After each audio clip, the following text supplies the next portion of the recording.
Yeah, good screen. Yeah, like it's.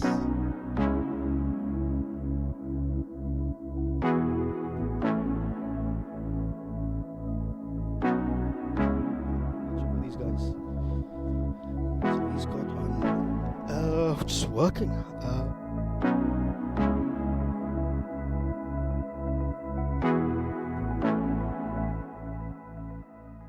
Social media and overall content conception and that for Springboks Cricket South Africa. Who's your company?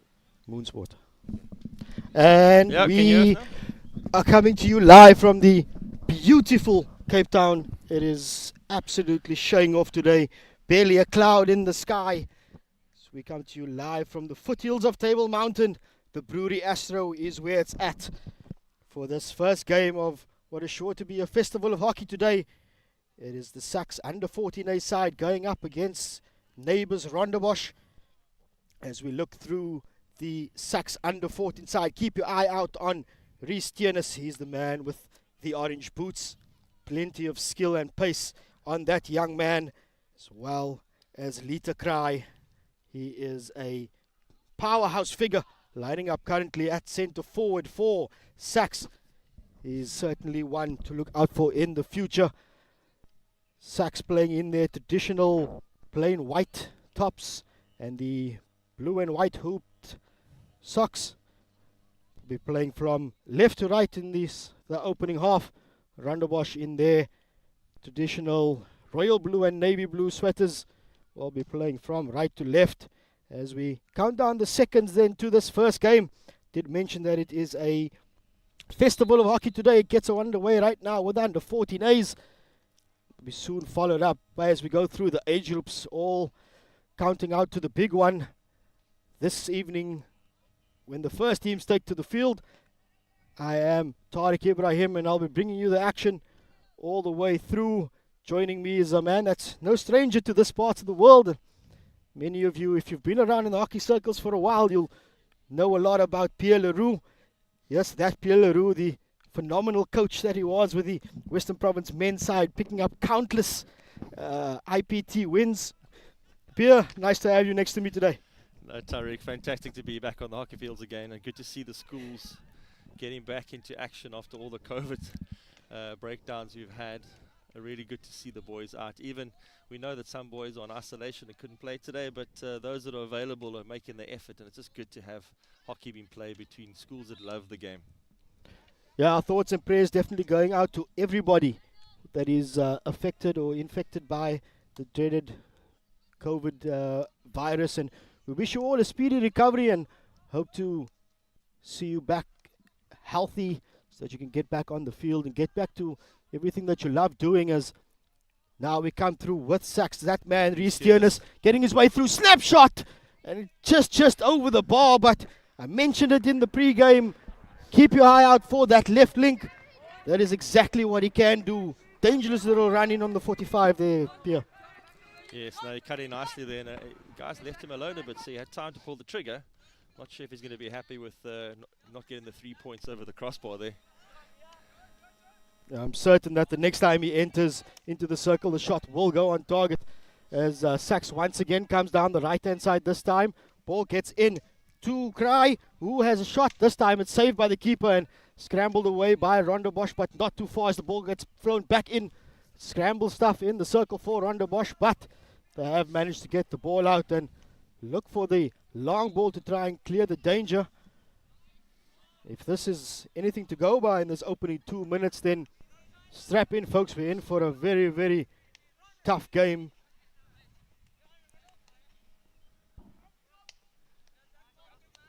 Rondebosch just ensuring that they try to keep possession, but it is SACS turn the ball over with some midfield pressure, and it's down the right flank once again.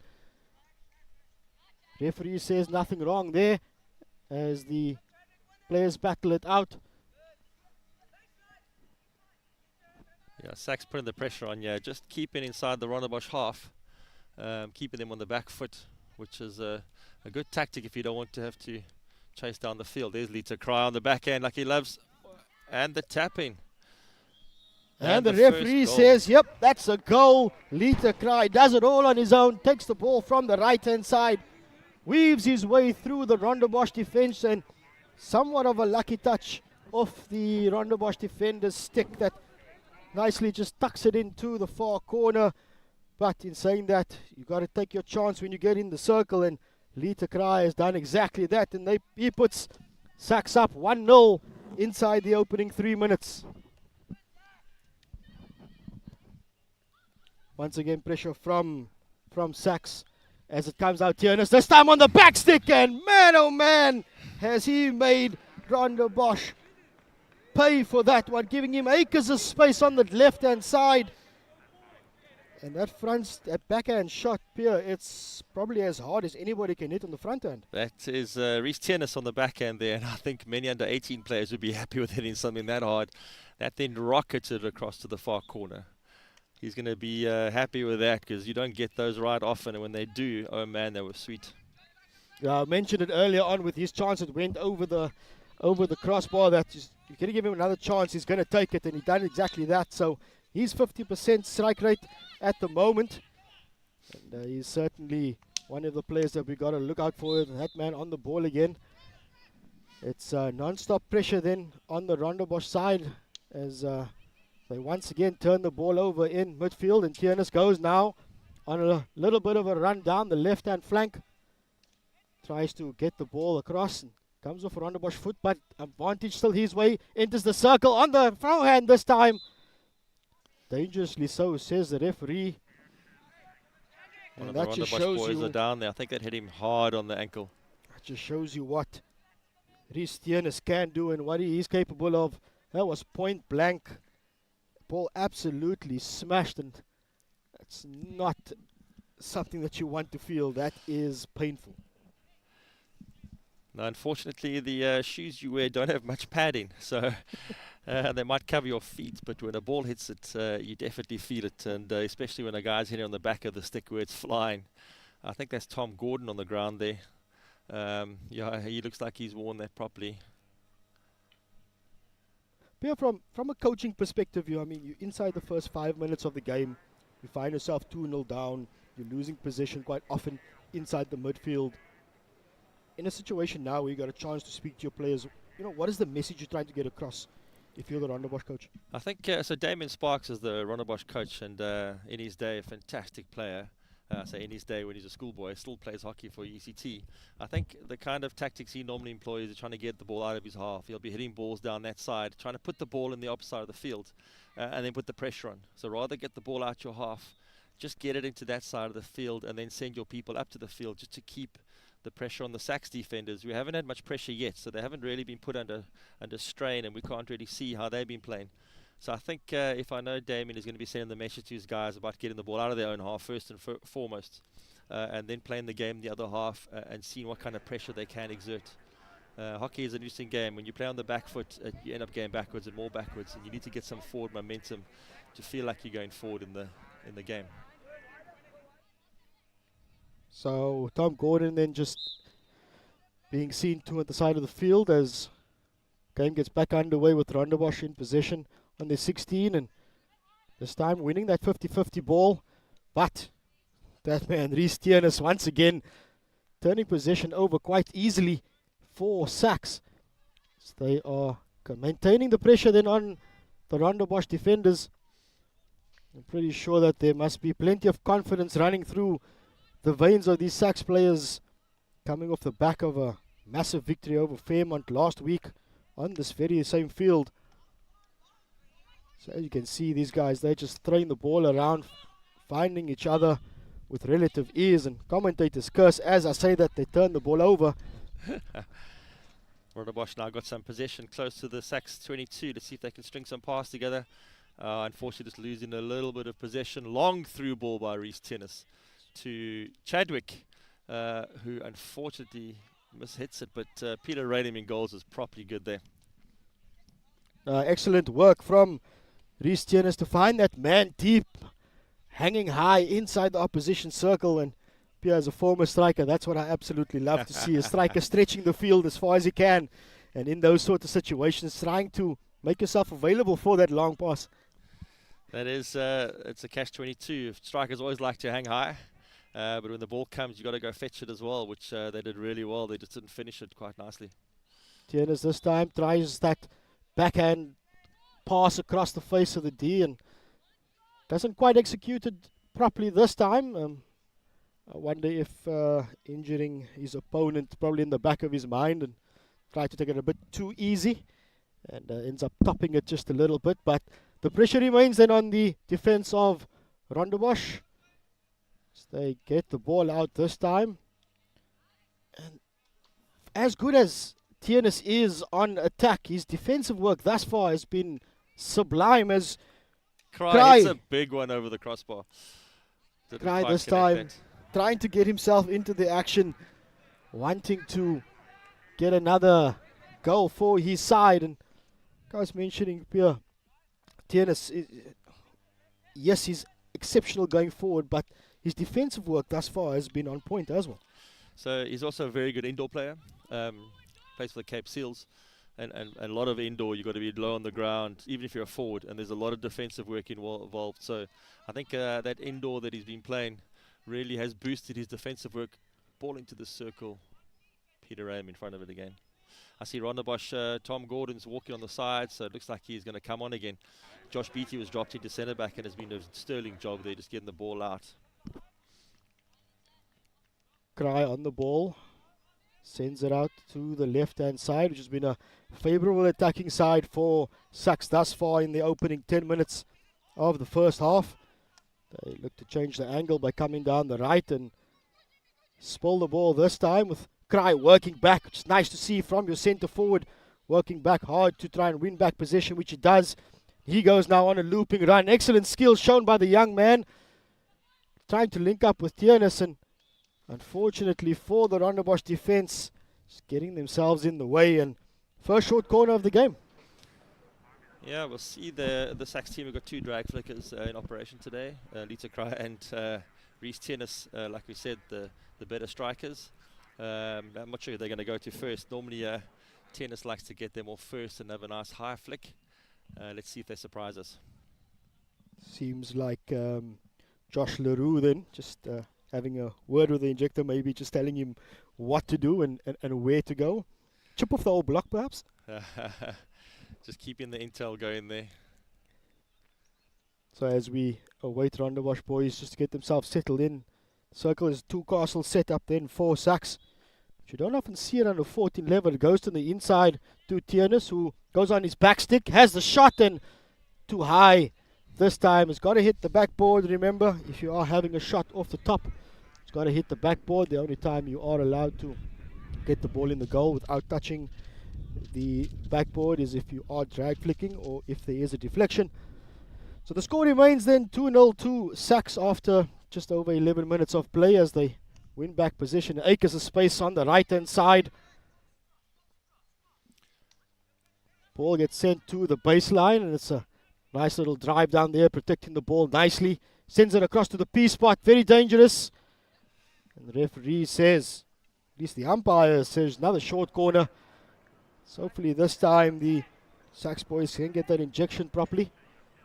And pretty sure that if we can get that out with some pace this time, that most certainly we will see something happening for the SACS boys.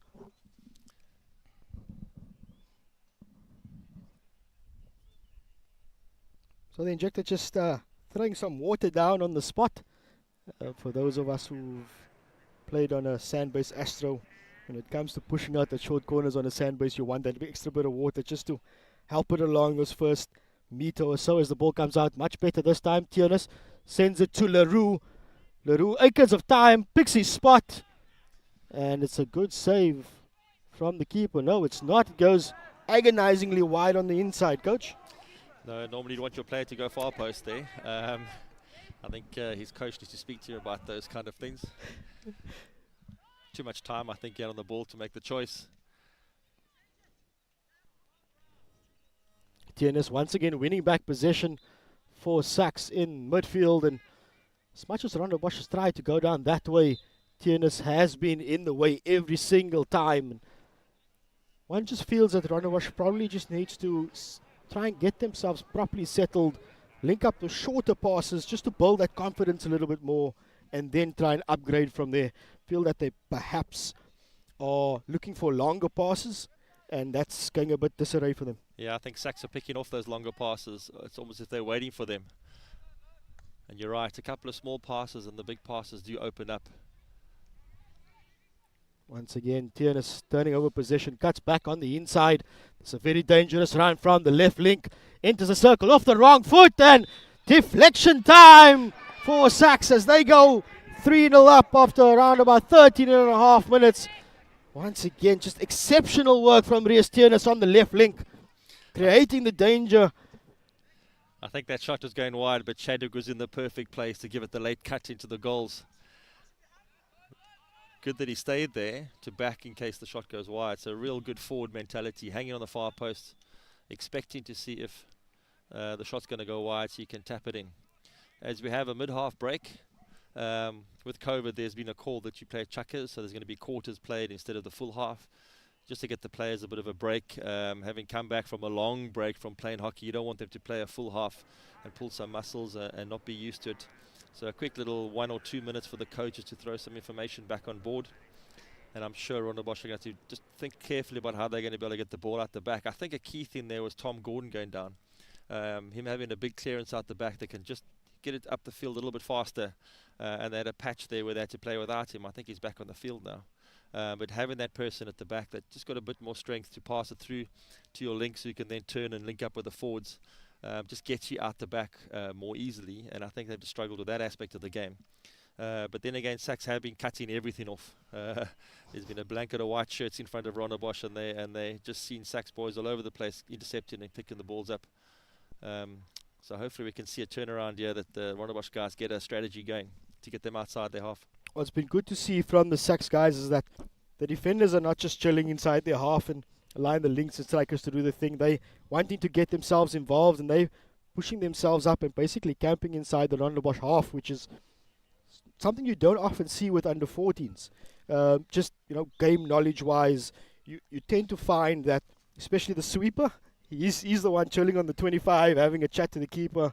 So it's nice to see that there's a structure in place, that these under 14s are, being developed earlier, so that when they do take a step up to under 16s and eventually the first team and they play their provincial games, that they know what is expected of them at a higher level, which is very, very nice to see.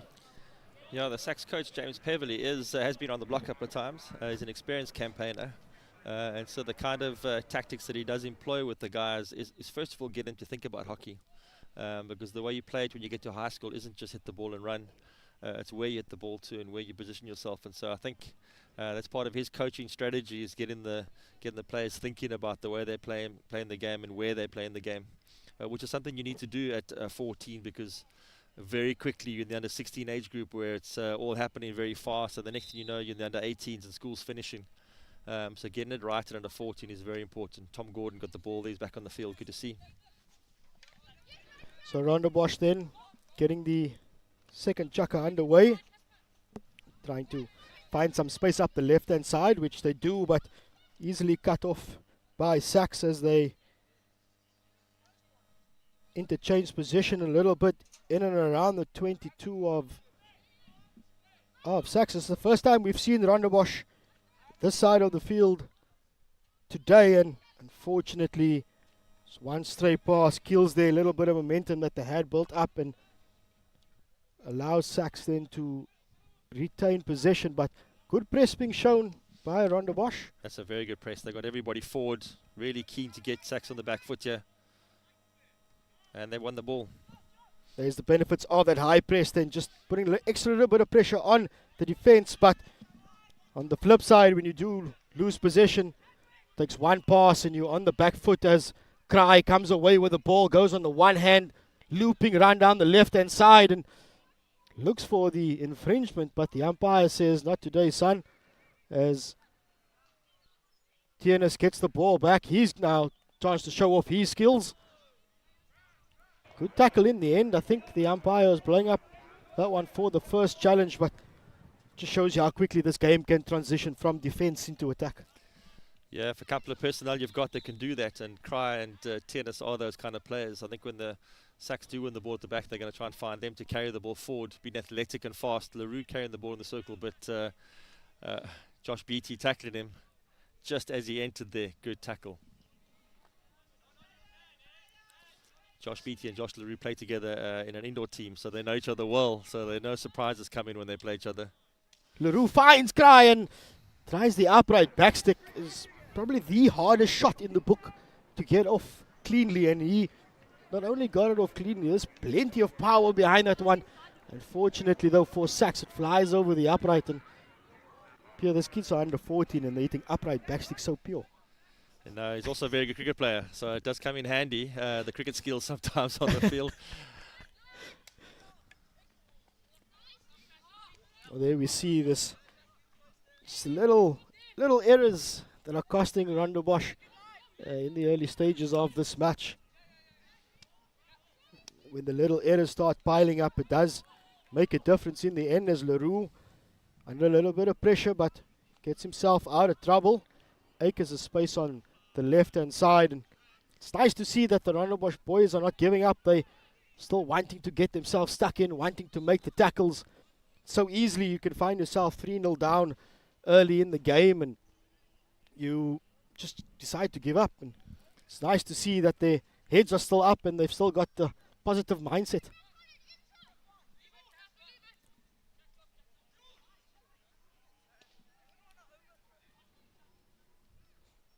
So LaRue being a little bit inventive with a crossfield overhead. Doesn't quite find his man, but again, possession is turned over as SACS turn the ball to another channel. It's a good tackle there by Kai Duckett. Reece Tienes has had him for a couple of turns and he stayed in that one. Nice clean tackle. He's come away with the ball and he's actually put Rondebosch on the tack. Breakaway then now for Rondebosch as they find themselves in the rare vicinity of the SACS 23. But as we've seen time and time again, the SACS boys just come away with possession, and when that man Tiernis is on the ball, something does happen. It sends to the baseline, big ball across. Oh, Thompson just didn't trap that one. He would have Thompson been in front of the goal. remains Still in in. possession. Just drags it a little bit wide. Fortunately for him, didn't make good contact though. His first touch let him down, but made up with it with the snapshot, and unfortunately though, didn't find the target. That pass came from Jack Parsons, his first game for the U14A side, and what a way to start, finding a great ball across the circle to one of his players open in the D. Tiernis then coming in from the left-hand side, weaves his way through, finds Kraai. And it's as simple as you like, calm and composed, one-on-one with the keeper. And when these two, Tiernis and Kraai, link up inside that circle, it's almost always going to end up with a goal for SACS. Yeah, I think Rondebosch have just put a bit of a wall in front of Tiernis there to make sure that he can't get in. He waltzed in a little bit too easily there. They need to just put a bit of body pressure in and make sure that he can't get in. Tom Gordon and Josh Beattie playing together at the back now, trying to get the ball out here. Bit of pressure, but there was a stick hack there, so umpire calls it.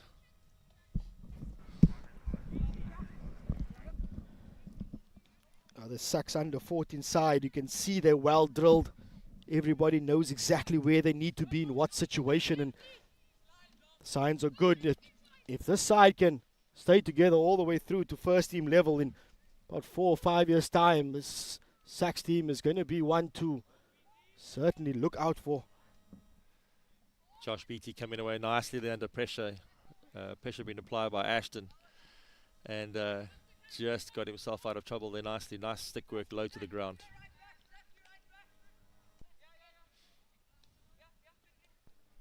Just having a look, it seems as though Kraai has pulled himself back off centre forward position and dropped himself into centre link. Great ball, finds a man in open space, goes across the face of the D and doesn't quite link up with a teammate, but SACS remain in possession, and an attempt at a skill doesn't quite come off for the home side, but once again they remain in possession and keep the pressure on Rondebosch as Tiernis leaves it for Kraai.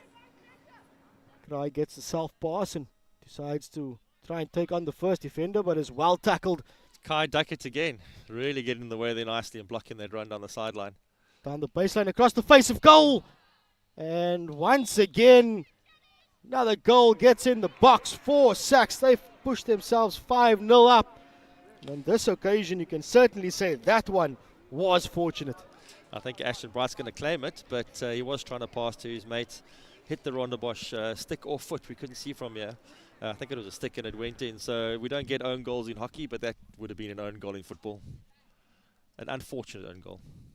Yeah, certainly got to claim that one. You're inside the circle. It was your attempt at goal. Whether it comes off a defender or not, you still claim it. Make sure that you get to the tech table and you ensure that they tick your name when it comes to goals scored for the game. That's the way. So back to the action though. Rondebosch defense just letting themselves down a little bit as they concede another short corner. Would say this though, that Rondebosch defense would feel good about themselves, having not conceded a goal at short corners yet at the set piece, which we know is definitely an attacking threat.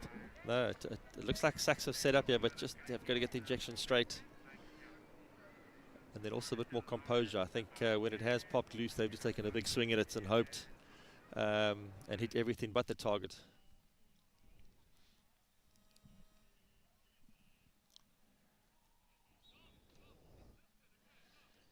Once again, not too much pace on the ball as Kraai takes it on the backhand, goes for the shot, gets it through the keeper's legs, and that's 6 goals then for SACS under 14As with just 23 minutes gone in the opening half of the game. I think Lita Kraai and Darius Tennis would argue why drag flick when they've got good backhands like that. Some big power on that one. It is so amazing how this game has developed and changed over the years, where not too long ago that backhand shot would have been something that you had to practice over and over to try and just to try and get it right 5 times out of 10. Yeah. These days it seems as though it's second nature. It's like a front end. Some of us older players, that was illegal at some stage in hockey. And that's one of the nice things about hockey, that the rules committees around the world, especially the FIH, they're quite happy to change rules from season to season to try and make the game more exciting, to make it flow faster. And so every year we have 2 or 3 experimental rules which we try out, and then we feed back, and some of them are adopted if they work, or modified. And so one of the things we all do at the beginning of the season is check the rule book to see what the new rules are that they're going to be trying out. And the aim is always to try and make the game as fast and free-flowing and just fun to watch. You don't want a game that's going to be stopping the whole time. And introducing the backhand definitely has introduced a whole new element to the match, which we love. It's kind of, I always say, it's like the reverse sweep in cricket. There was a time when you didn't do it. It was Scared of your teeth. yeah. It was uncool. You know, it wasn't done the traditional way. Here we go. Cry again on the backhand. But having the backhand element, having spoken about that cry, just proves me that he can hit one. Just a little bit of target. The amount of power he can generate on that backhand is remarkable to see at this level. I mean, his body's still got to develop. That's the scary part. I mean, once he gets bigger and he puts on more muscle mass, and can you imagine how hard he's going to hit that ball? I feel sorry for the keeper. Yes, also the sticks these days are such good compounds of carbon graphite and Kevlar, and all you got to do is make sure you use it, get in the right sweet spot. Nice, calm and composed from Kraai, who has dropped himself from centre forward all the way back to central defence as he wins back possession. And Rhys Tienis showing what his close skills is like as he finds Thompson on the right-hand baseline. It's Thompson one-on-one. Nice body position initially from the Rondebosch defence. Josh Beattie, yes, you can see the indoor position straight away.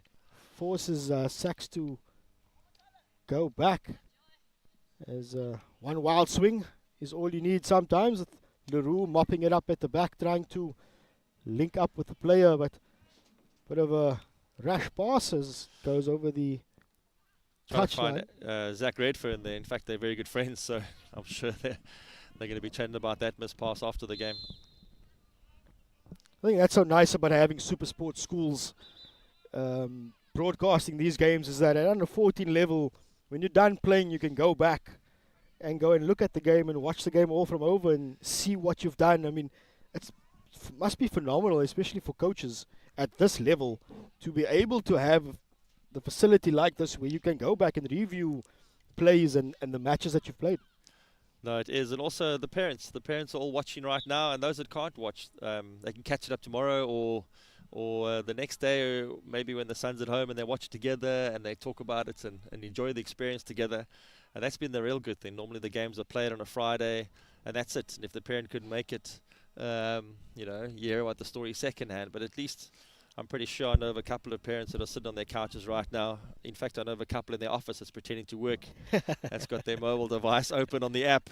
Just make sure you don't cheer too loudly when your son gets the ball so that the boss can hear you. Or better yet, just make sure that you turn your boss into a hockey fan and, you know, you sorted. Excellent tackle from Kraai, and fortunately, as he tries to get himself going, the referee blows the whistle then for half-time. That is it. On the opening half, it's been pretty much one-way traffic thus far in this game. It's been all the home side, as the under 14A side of SACS take a healthy and comfortable 6-0 lead as the coaches bring the players together. And what a half of hockey it has been. We've seen some exceptional plays, some fantastic goals. We can guarantee you that the second half will be just as exciting. So do not go anywhere.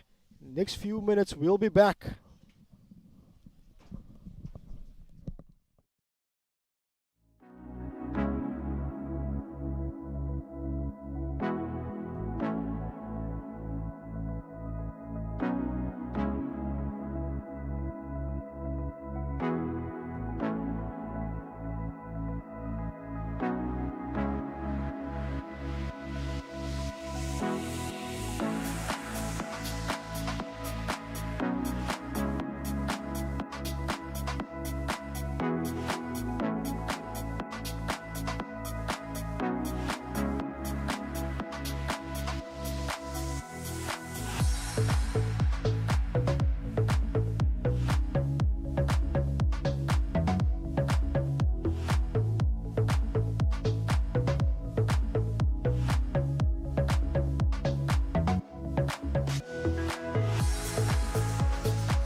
Welcome back to Cape Town at the foot of Table Mountain.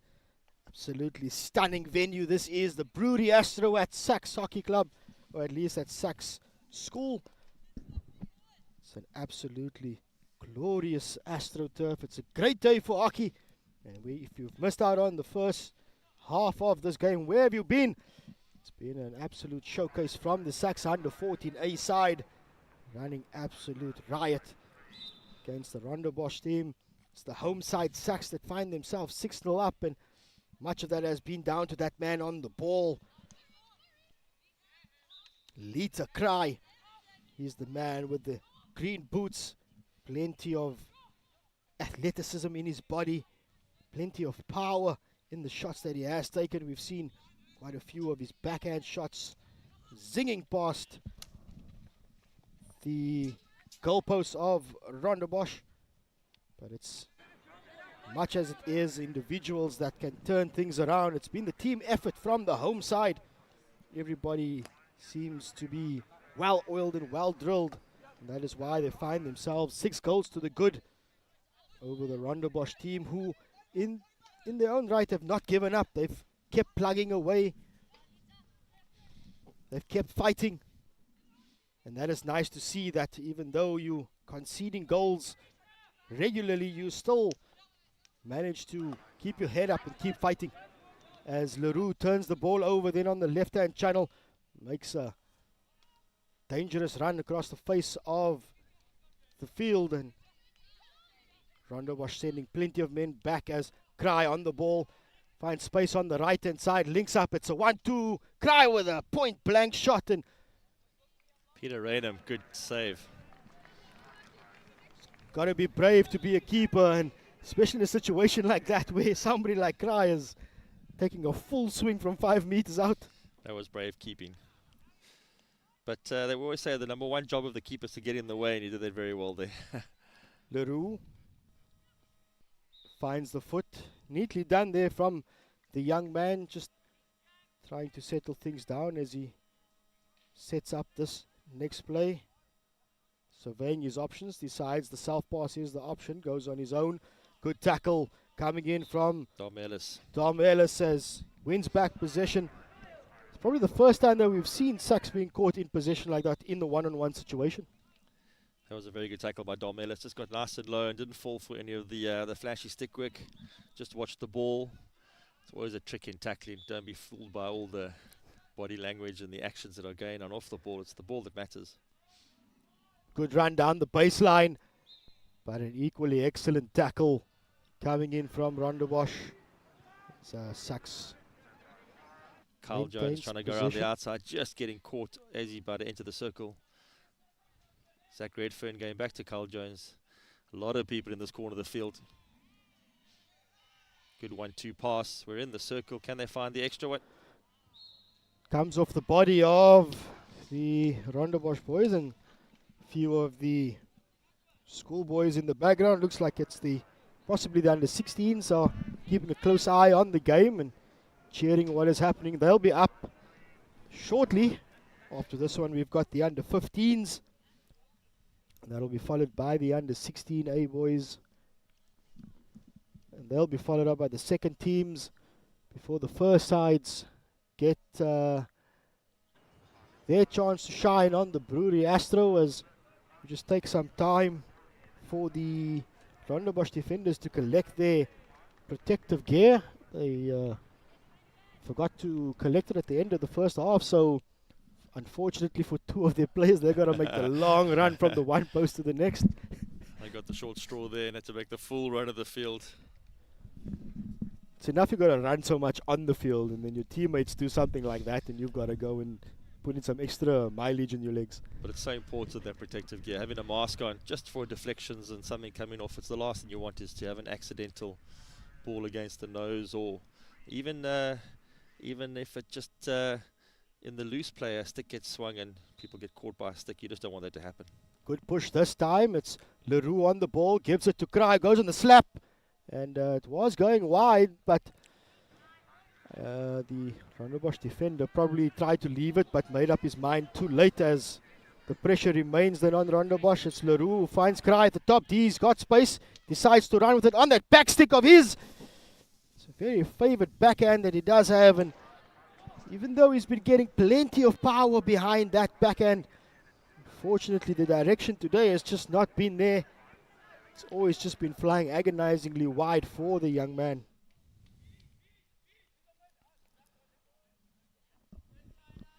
SACS putting pressure right on the back defense of Rondebosch and winning the ball again, just keeping the pressure on them. It's again with Cry in the P-spot area, but he's well tackled this time as Rondebosch tried to get away with it. It's Leroux on the ball. Do notice that Leroux is playing with a wrist guard on the right hand, and seems as though not to be bothering him too much as he sends in a dangerous ball.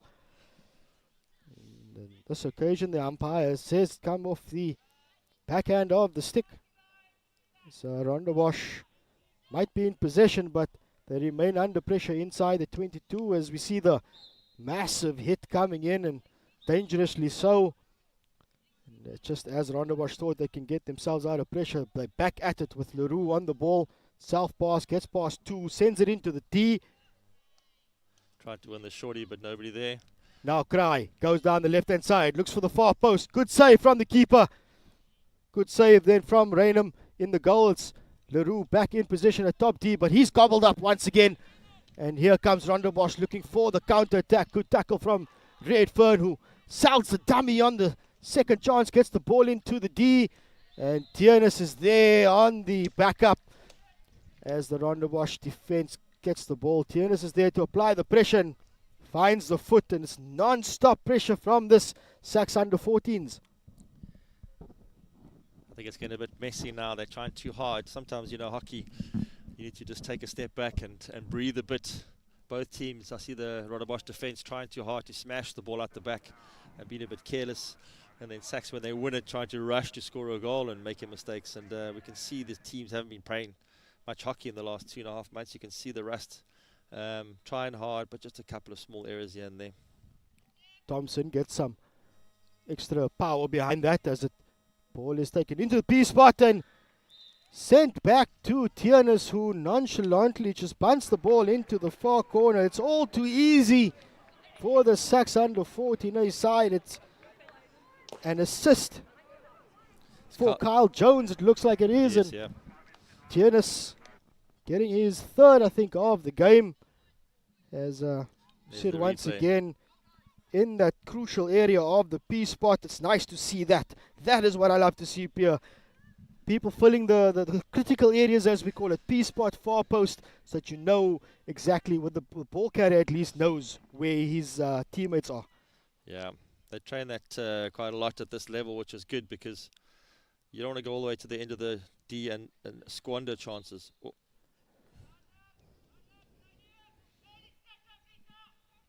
Chance goes to begging then for SACS to make it 8 as we see the eyes of Peter Raynham, the Rondebosch goalkeeper, who's had a busy day in goal.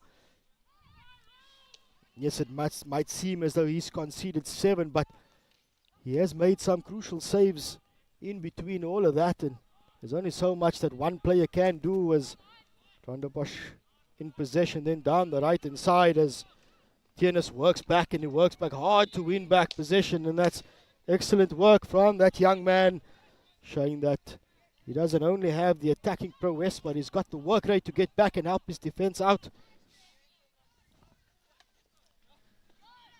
Leroux plays the 1-2, gets Tiernis on the left hand side, who shows plenty of strength to maintain possession, puts on the jet shoes, but once again well tackled. And we've seen that often enough. This Rondebosch side, they win back possession, they make a crucial tackle, and then that key second immediately after that they turn it back over. Cry on the ball, linking up with Leroux, sends it, tries to get it through the wall of Rondebosch players. This time he decides to smash it, and it misses everybody and goes to the back of the net. No goal though. Ball was not touched in the circle, but plenty of pressure then from the SACS side. It's absolutely no let up from them. I'm pretty sure that the coach Must have told him, we only have 6. I think we need to double that this off. Yes, James Peverley doesn't take his foot off the pedal. He'll be pushing them as hard as he can to keep playing. And I can hear the Rondebosch coaching staff as well, encouraging, keeping the players going, keep fighting through this half. That's been the difference, I feel, between these two sides. Is SACS have made their passes stick. They've found the stick of their teammates more often than not. And on the flip side, for Rondebosch, it's been more of a case of let's hit it hope and try and get the ball forward, and hopefully somebody will put their stick in the way. Big ball across the tee from Kraev on the far side as tries to find a teammate. He eventually does, and this nuggety Rondebosch defense just holding firm once again as Redfern this time in possession. The diminutive figure in the midfield.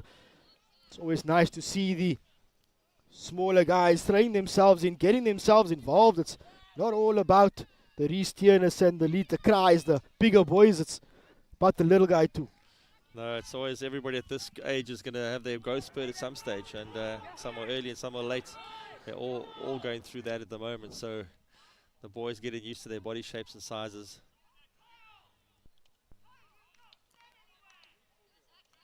We haven't seen much of Redfern on the ball, but what I can tell you from what you don't see on your screens is his work rate off the ball has been absolutely phenomenal. He's always tried to make himself available for his teammates, playing in that centre half position, come centre link. So we see Rondebosch with a rare forage into the SACS. 22 inside the circle for the first time. Shot comes in, but excellent save from Nick Thompson. Point blank reflex stuff from the SACS goalkeeper. It's the very first time he's had to touch the ball. But it's nice to see that he is switched on. Unfortunately for Lingomso, not being able to get the ball past Thompson, but Pierre, you've been chilling the whole time. No balls have come your way. And you get called on to make a save and you come up trumps. That is a keeper's nightmare. No action for a while and suddenly on your doorstep. But really covered it well. Just made sure he got himself nice and big. And a squandered chance. Yeah, we go to the other side now.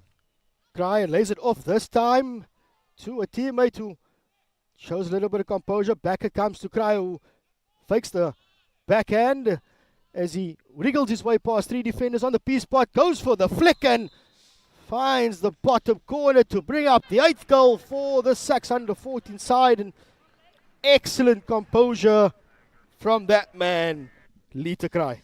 I think that was an interesting circle entry because they held the ball for quite a while before taking that shot. There was no rush. There was a bit more composure. And Reese actually waited. Lita actually waited for the gap. And there's the tuck and roll flick. They've been practicing that quite a bit in indoor because of the space. And there it comes off beautifully. So into the mid-half break we go. It is the SACS under-14A side who've managed to get 2 more goals to what they've scored in the opening half. It's 8-0 to the home side.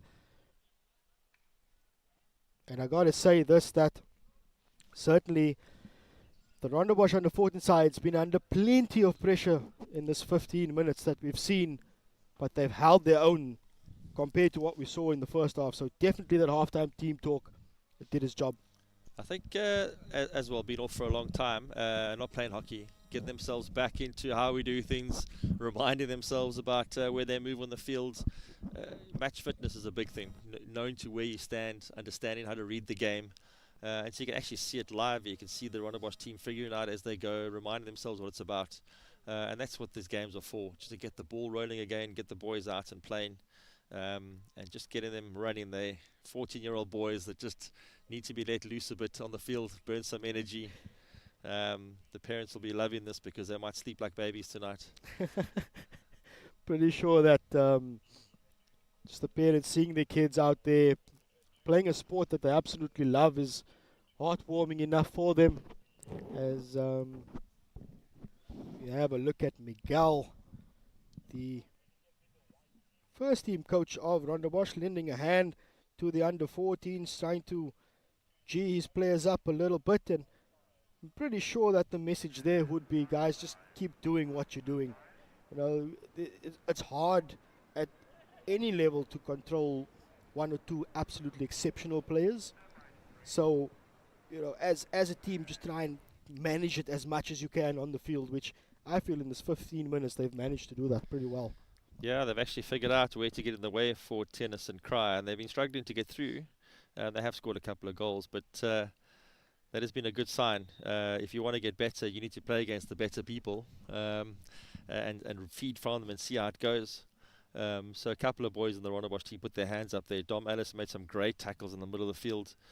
Josh Beattie at the back has been chasing all over the place. I actually looked at him as he walked off now at half-time, and he was panting. He's run himself into the red zone. And Tom Gordon at the back as well, just being a solid block, making sure that he's an obstacle left or right, and then coming away with the ball and trying to get it upfield. So those players have really put in a sterling effort, trying to stop the flow coming. And as you see the game go and they're getting more ball, and near the end there, I think Dom Ellis started the ball down the field, which ended up in a circle entry and an almost chance on the P spot.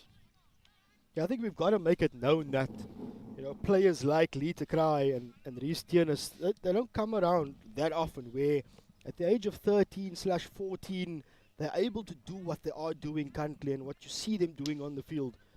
These are no, should we say, ordinary players that you come up against as a under 14 hockey player. What I've seen from them is these are things that you'll see at under 18 level, and even some under 18s aren't able to do what these young men can do. So what we are seeing is we're seeing the birth of exceptional players, and certainly one or at least a few to look out for. And even though we are mentioning Cry and Tienis, it's the other guys around them that are just feeding off of their energy, feeding off of the confidence that they have when they are on the ball, and that is nice for the team vibe and the team camaraderie. Oh, SACS just intercepting another ball there. Tienis on the back stick, and calmly and easily as you like finds the net, rifles it past Peter Raymond in the Rondebosch goals, and that is goal number 9 then for SACS under 14 side, who, if memory does serve, put 7 goals past Fairmont last week. So certainly a massive improvement in terms of goals scored for them just 7 days later. You have a break down the field if they can just keep control. Ball being squandered. Chance happened there. Yeah, Tennis scoring a good goal there again from an intercept. I think it was by Zach Redfern who pulled off the intercept and then, easy as you like, laid it off. And Tennis is going to go to the backhand if he can. And that's got some proper power on that one. Yeah, all focus was on Rhys Tienis and the way he finished off that goal. But all the work was done by the diminutive Zach Redfern on that one. Picked up the ball, dummied the defender to put Rhys Tienis in the space. As Cry comes away with it, he finds Tienis, who, once again, just as calmly and easily as you like, slots it into the back of the net to bring up the double figures. And ladies and gentlemen, you are looking at 2 absolutely exceptional players at this level who are certainly what you need to look out for. I mean, we've just seen 2 young exploits at the Tokyo Olympic Games for South Africa. They've come through the similar thing. They've come through the schoolboy ranks, having played at Bishop's just up the road, the Kasim brothers, and this is almost exactly what we saw from them when they were at school, absolutely dominating their age groups. So definitely, please do keep your eyes out and your ears out for Rhys Tienis and Lee de Kraai, as we see Kraai on the ball, beating 3 defenders and setting up Tienis on the P spot in the crucial area. But keep your eye on that far post. There was a man waiting and lurking for anything to come his way. That's always the best place to be as a forward, because you never know what's going to pop out. And if you tap it in, you get all the glory. Your name goes on the scoreboard. It's not a bad place to hang out, just in case, to pick up a couple of cheap goals. It's good to see that The critical areas are being filled. B-spot, far post, and if the ball does pop loose, that there is somebody there, as Rondebosch again finds himself inside the SACS 23. And we've seen it time and time again, this Rondebosch side, they're not going to give up. They're just going to keep coming. No matter how many goals are put past them, they're still going to try and get one if they can, as they break away down the right-hand side and get their first short corner of the game. That was a good little break around the outside there. I'm just going to see who that was. Just a good turnaround.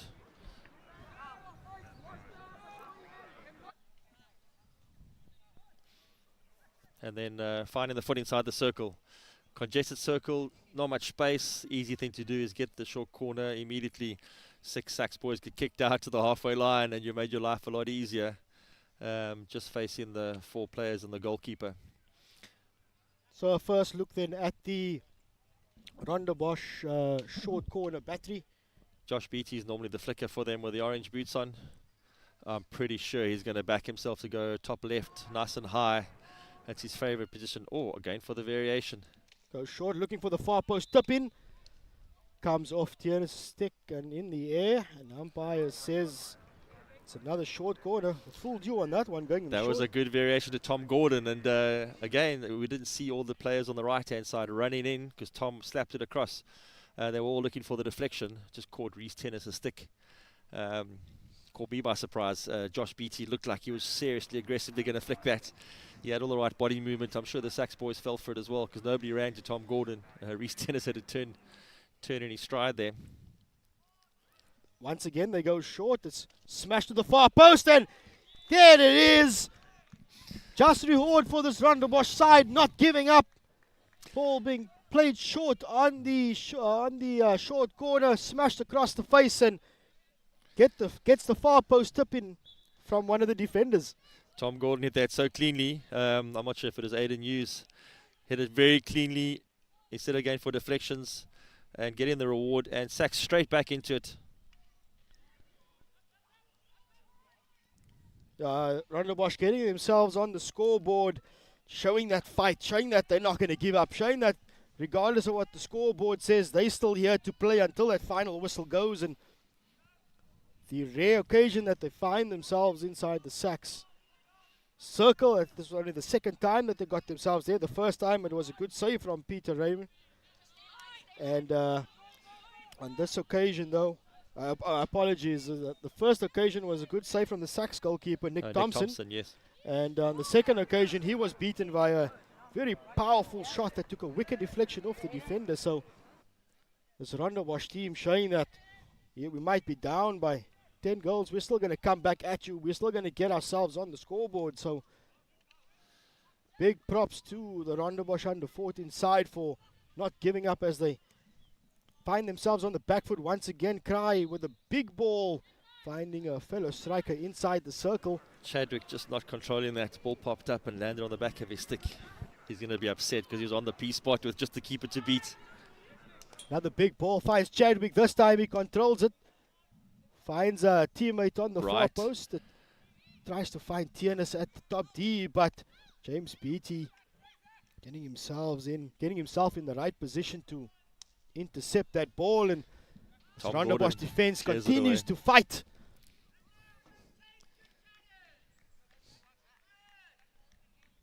Just about 7.5 minutes to go, more or less, in this game. It is the home side, SACS under 14As, who finds themselves 10 goals to 1 up over Rondebosch under 14A side, as Jones gets in the circle and just can't find. He does find a foot. I think the umpire called that for the collision. Carl Jones weaving his way into the left-hand side there. We said it earlier on. Every single player of the SACS under 14 side got a bit of danger to him. There is something that they can do as well. It's not just about the two big boys. Everybody does what they need to do. And we definitely saw that there with that little skill from Carl Jones down the baseline as SACS sets up another short corner. Leroux this time with the injection. And there it is! Reece Tiernis with an absolute rocket of a drag flick. finds the top corner with ease. It's his favourite spot, the top left. Dreams of going there the whole time. Like all under 14 people, they want to score as big goals. Why go for the soft ones? It's the relative ease that it seems to me. He just gets himself in the correct body position and slings it nicely off the face of the stick. Perfectly in the hook at the right time. That just sends the keeper the wrong way.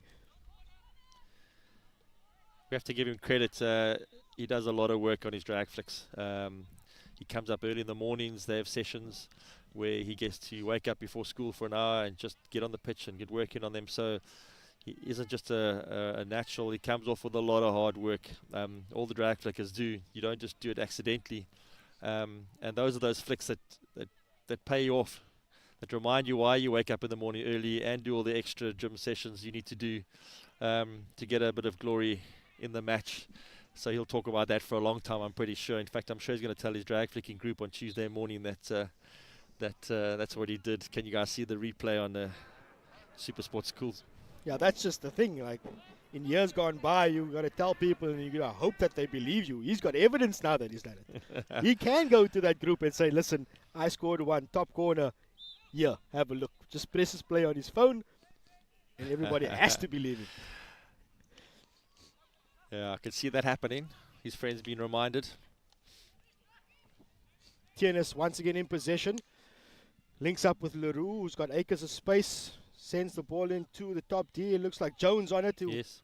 Turns onto his backhand. And it's time to fight for the ball, says Rondebosch. We're going to get ourselves in the way. And Rondebosch does come away with the ball as the diminutive Zach Redfern goes after it. Picks it up and keeps it alive as another wave, another white wave, should we say, comes through Tienes, who goes on the back stick, has a wild swipe, and defender showing how brave he is to get himself in the way of that one.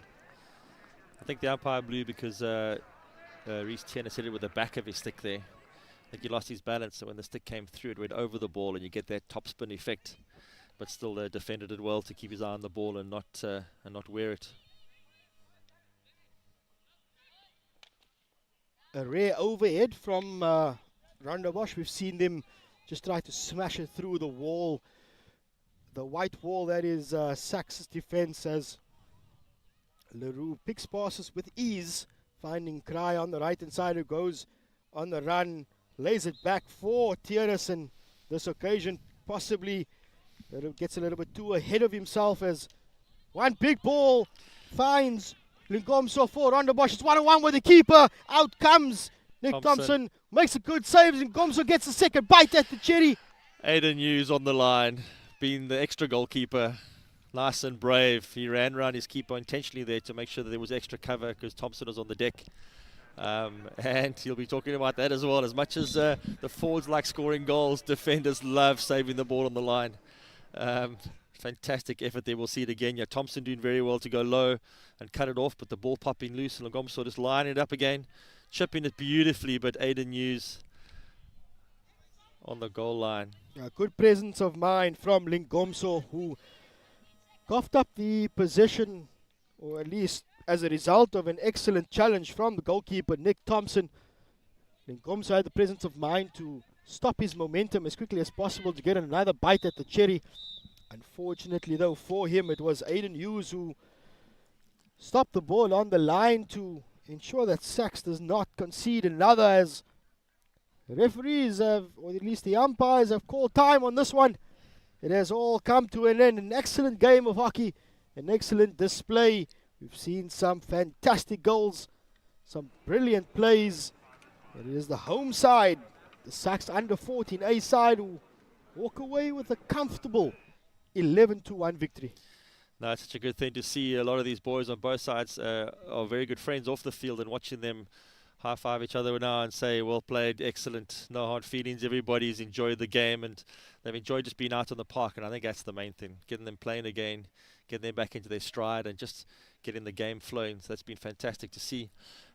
SACS good in possession. Rondebosch having some chances at the end there, and you could see as the game was going on, they were getting better, and so they probably wish for another 15-20 minutes of the game to get some more game time in and to get some more pressure on the SACS back four to see what they could come up with. But a good performance by SACS all round. Good to see Rondebosch back on the field again playing, and it's just good to be out next to hockey field. Yeah, so SACS under 14A is backing up what they did last week and coming out trumps once again at the Brewery Astro. It is the first of a few games here at the Brewery Astro. But for this one, SACS under 14A walking away with an 11-1 victory over Rondebosch. Stay tuned for more action, because up next, it is the under 15A sides of both schools will be taken to the field.